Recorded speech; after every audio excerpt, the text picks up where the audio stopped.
The night was heavy with silence, broken only by the occasional cry of crickets.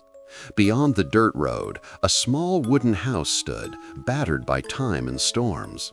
The walls bore cracks, the roof sagged, and the air inside smelled of rot and dampness. Yet within this fragile home, a storm of a different kind was brewing. Arturo's voice roared through the house, filled with fury so violent it rattled the windows. Bottles clinked as his hands swept the table clean, smashing against the floor. His chest rose and fell like a raging bull, his eyes bloodshot, face damp with sweat. Linda stood in the corner, trembling, clutching her swollen belly. She tried to speak, but her lips quivered, words drowned beneath Arturo's rage. Her secret weighed heavily upon her soul, so heavy that her chest ached from the burden. She had tried to hide it, to bury it in silence, but Arturo had discovered the truth. "You thought I wouldn't know," he hissed, his words slurring from the bottles of gin he had already emptied. "This child, this thing, is not mine." The sting of his voice was sharper than the slap that followed. Linda stumbled against the wall, tears spilling from her eyes as the sound of his hand echoed in the hollow room. She didn't fight back. She never did. Instead, she tried to shield her belly, as though her arms could protect the life inside.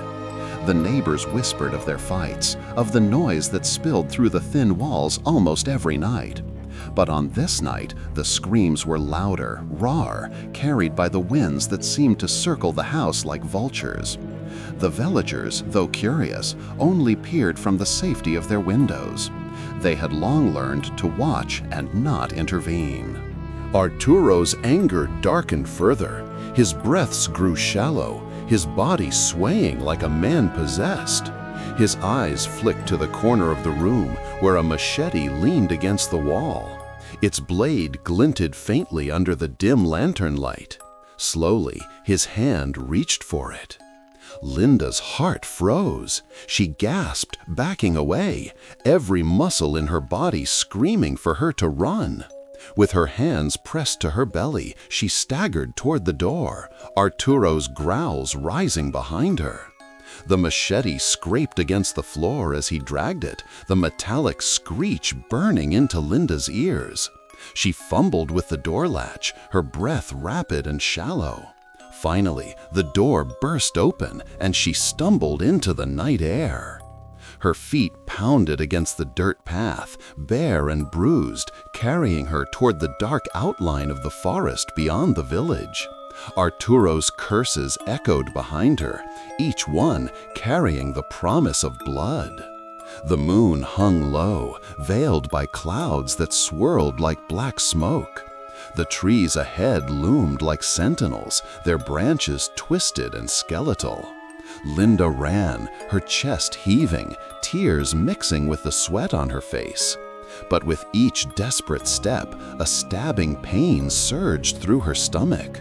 She slowed, clutching her belly, and then stopped. The villagers who had gathered at a distance could see her faint outline under the flickering sky. Lightning tore across the heavens, illuminating the fear etched onto her face. Blood dripped down her legs, warm and thick, soaking the dirt beneath her. Her knees buckled and she fell forward, hands clawing at the ground as if trying to hold on to life itself. The storm above cracked with thunder, as though the heavens bore witness to her suffering. A scream tore from her throat, not of fear this time, but of agony. Her time had come. The child within her demanded to be born. In that dark forest's edge, beneath the wrathful sky, the curse began. The rain began to fall in heavy sheets, each drop hissing as it struck the parched earth. Linda clawed at the mud, her nails tearing, mixing blood and soil into something grotesque.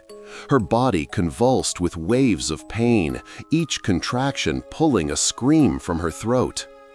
The forest seemed alive, watching her. Shadows writhed between the trees, slithering and twisting in ways that made no sense. The thunder above rolled like a monstrous laugh, and the lightning flashed, illuminating her pale, sweat-soaked face. Alone, broken, and trembling, Linda delivered her child into the storm. For a moment, silence followed, the kind of silence that feels heavier than sound itself.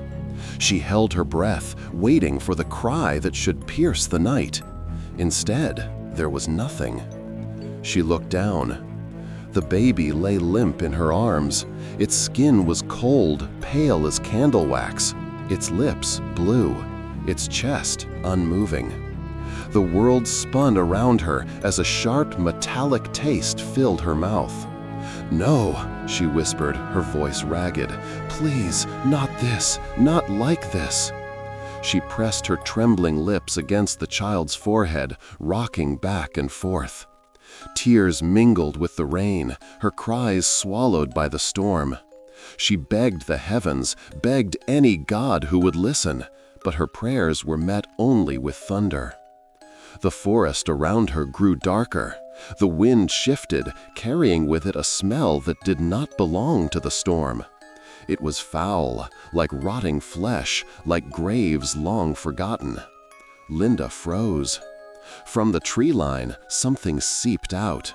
Not a creature, not flesh, but smoke, thick and black, writhing like it had a will of its own. It moved slowly, deliberately, as though savoring its approach. Linda's arms tightened around the baby. She wanted to run, but her body was spent, her legs weak, blood still pouring from her. She could only watch as the smoke crept closer, weaving through the rain, untouched, unbroken. The air grew colder, her breath visible in the night. The sound of her heartbeat pounded in her ears, loud and desperate. The smoke circled her once, then slithered downward, coiling around the infant.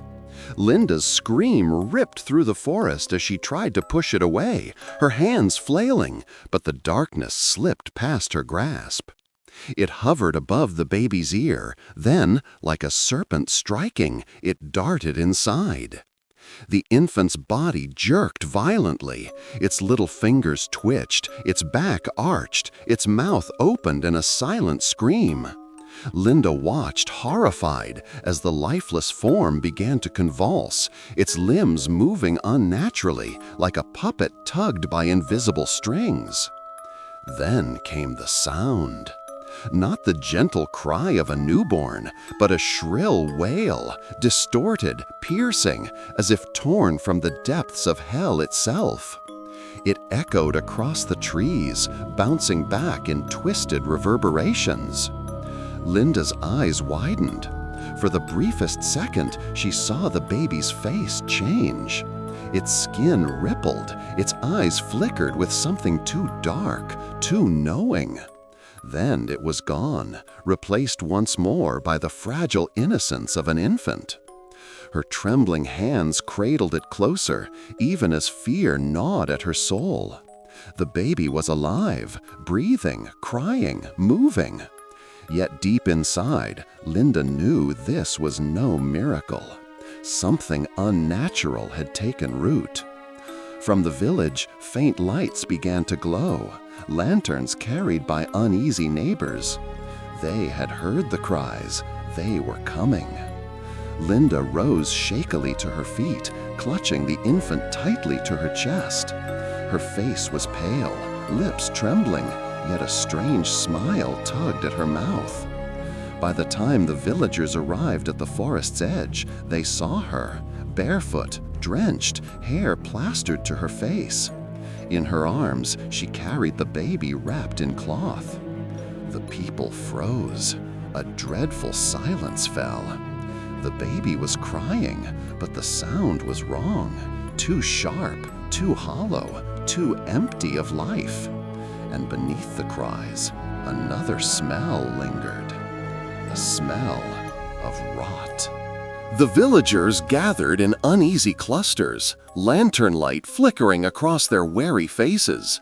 No one dared step too close, though Linda stood only a few paces away, her thin figure swaying slightly in the rain. In her arms, she rocked the bundle gently, the child's cries sharp and unnatural, like nails raking against their ears. One of the elders finally broke the silence. His voice quivered, but there was firmness in his words. "Linda, that child, it bears no breath of life. Give it to us so we may bury it, as is proper." Gasps rose among the villagers. Some nodded, some looked away, and others gripped their rosaries tighter. The stench of decay drifted in the wind, undeniable, curling into their throats and making them gag. But Linda only smiled, a strange, hollow smile that made the hairs on their necks rise. "This is my baby," she whispered, voice too calm. "He is alive! Can't you hear him crying?" The baby's wail grew louder, sharper, like it had understood her words. The villagers shifted uneasily. Mothers clutched their own children close. A dog somewhere in the distance began to howl, then abruptly stopped, as if silenced. A murmur spread through the crowd, "Call the priest," and so they did. By dawn, Father Morales arrived, his black robe soaked from the rain, his face carved with deep lines of exhaustion and something more, fear he dared not show. With him came 3 villagers who carried a small coffin, hastily built through the night. Linda's house smelled stronger now, thicker, like rotting meat. The priest paused before stepping in, his fingers trembling as they traced the sign of the cross. He whispered a prayer beneath his breath, then knocked on the door. Inside, Linda stood, waiting, cradling the child. Her eyes were bloodshot, her smile frozen and brittle. When she opened the door, the villagers swore they felt the air shift, a cold breeze that seemed to pass straight through their bones. "You've come for my child," Linda said. The priest stepped forward, firm but calm. "Yes, the child must rest. This is not life, Linda. It is cruelty." For a long time, there was silence. Only the child's thin cry broke it. Then Linda lowered her gaze and slowly, almost willingly, handed the baby over. The priest took the bundle into his arms. He turned at once, unwilling to linger. But as the door creaked shut behind him, several villagers swore they saw it, a flicker across Linda's face. Not sorrow, not relief, a smile.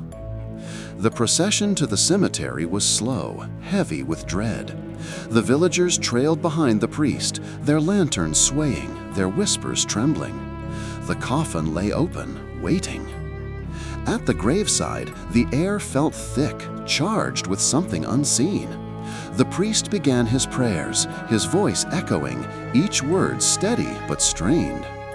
Suddenly, a crow descended, black wings beating against the stormy sky.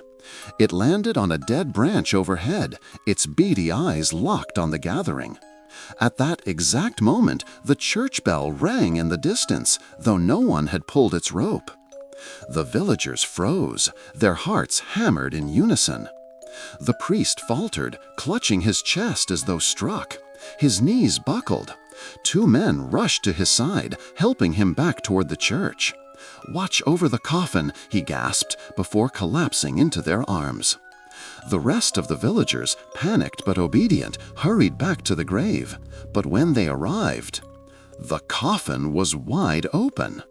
The bundle inside was gone. A scream shattered the silence, sharp and raw, coming from the church itself. The men burst through the doors, lanterns swaying wildly.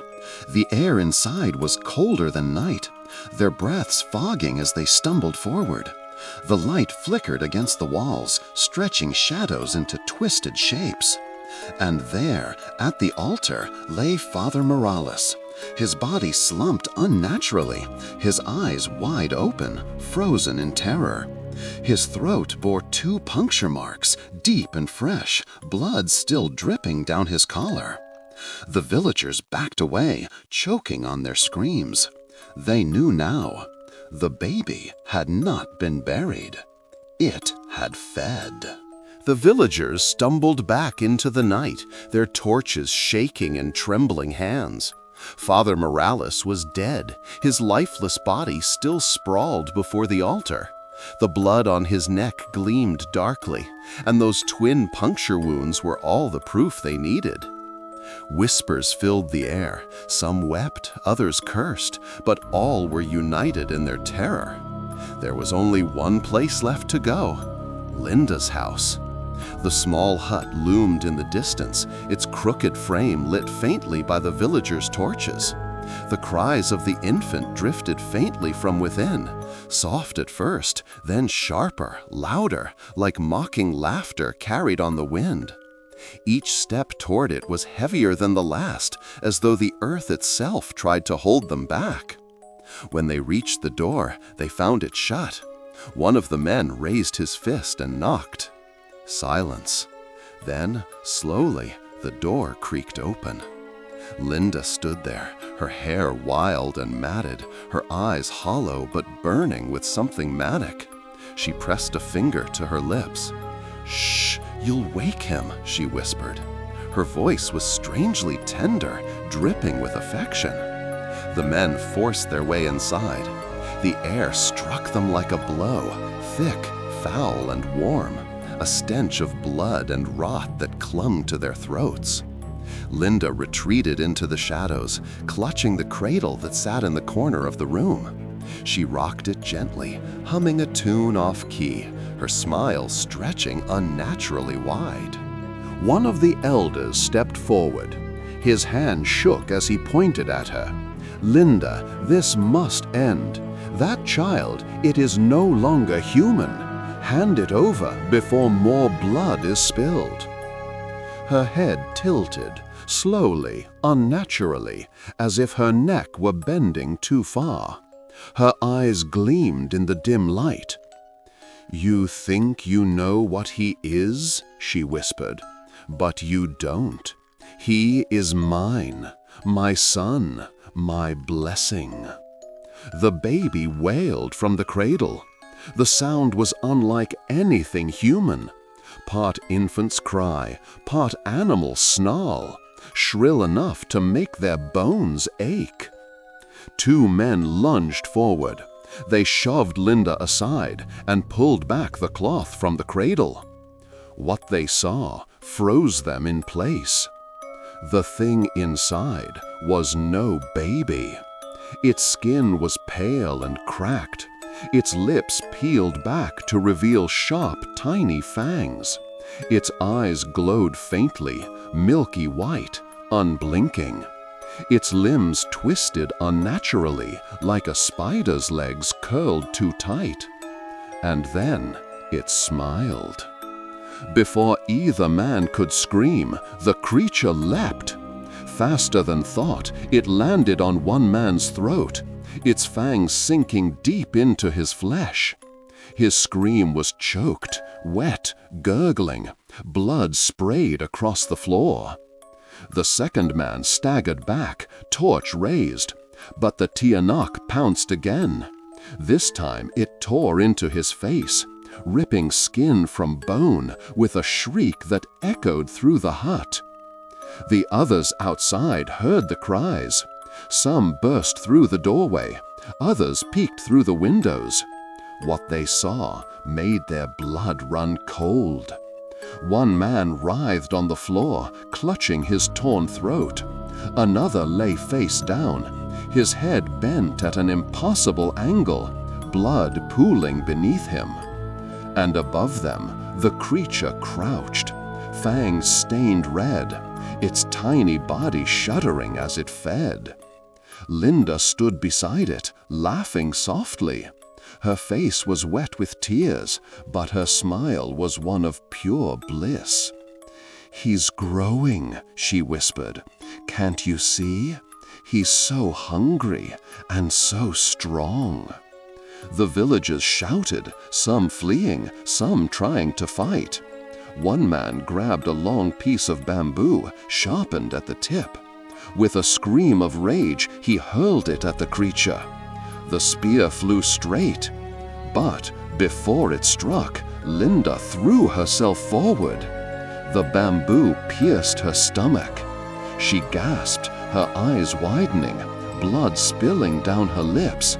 But even as her knees buckled, she smiled at her son. "Run," she whispered. The Tiyanak shrieked, a sound so loud, so sharp, it shattered the glass lanterns on the wall. The flames leapt, catching on to the dry straw roof. The hut was suddenly ablaze, orange fire roaring upward. And in the chaos, the creature attacked. One by one, it leapt upon the villagers, tearing, biting, ripping. Their screams mingled with the crackling fire, with Linda's ragged laughter, with the sound of flesh being devoured. The hut became hell itself. And at the center of it all, Linda stood, bleeding, smiling, as if she had found salvation in the monster's hunger. The hut was a furnace, fire chewing greedily at the walls and ceiling. Smoke curled thick in the air, choking the villagers as they stumbled, screamed, and fell. Their torches were useless now, indistinguishable from the inferno that consumed the house. The Tiyanak darted between them, its cries echoing like cruel laughter. Each shriek was followed by the sound of tearing flesh, the gurgle of dying throats. Its tiny hands and fangs left nothing but ruin, its hunger unending. In the chaos, Linda collapsed to her knees. Blood soaked her dress where the bamboo stake pierced her stomach, dripping onto the floorboards already slick with gore. Her breaths came shallow and ragged, but her eyes never left the monster. The flames glowed in her tearful gaze. She reached one trembling hand toward the creature. "My son." The Tiyanak froze. Its body, once twisted and grotesque, shuddered violently. Its shrieks faltered. Slowly, its monstrous features softened. The pale skin smoothed, the spider-like limbs drew inward.